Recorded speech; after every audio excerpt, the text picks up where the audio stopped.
L'innovation sonore.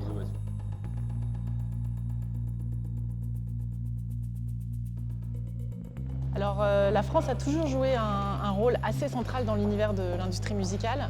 On a des artistes qui se sont fait reconnaître très tôt sur la scène internationale. À partir des années 30-40, notamment avec Pierre Schaeffer, qui a créé le groupe de recherche musicale. Là, on a été dans la recherche audio, dans une nouvelle forme musicale, une nouvelle manière de travailler l'audio.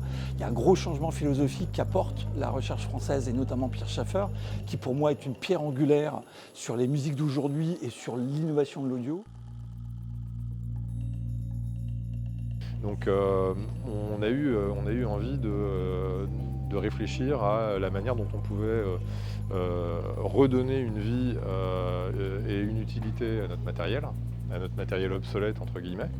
Et donc l'idée, ça a été de fabriquer quelque chose de nouveau à partir d'éléments anciens, tout simplement. Donc on a fabriqué une nouvelle machine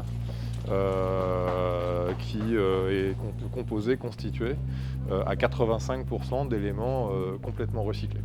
Et c'est un nouveau projecteur, c'est pas un appareil au rabais puisqu'il a été choisi par un des groupes phares de la scène française, en l'occurrence Justice, pour être un des éléments de personnalité de la scénographie de leur tournée.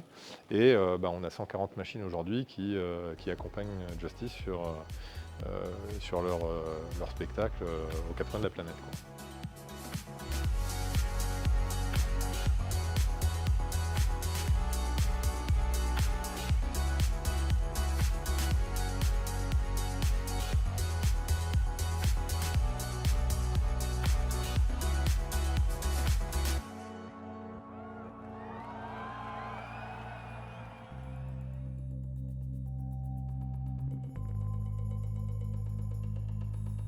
Alors moi, j'utilise des outils d'IA depuis 2018 dans ma production musicale. C'était une vraie démarche parce que dans cette recherche d'innovation, évidemment, très vite, j'ai eu envie d'utiliser des IA. L'IA, ça ne nous fait pas peur et c'est pas un problème puisque c'est notre matière de travail, c'est le matériau de nos recherches.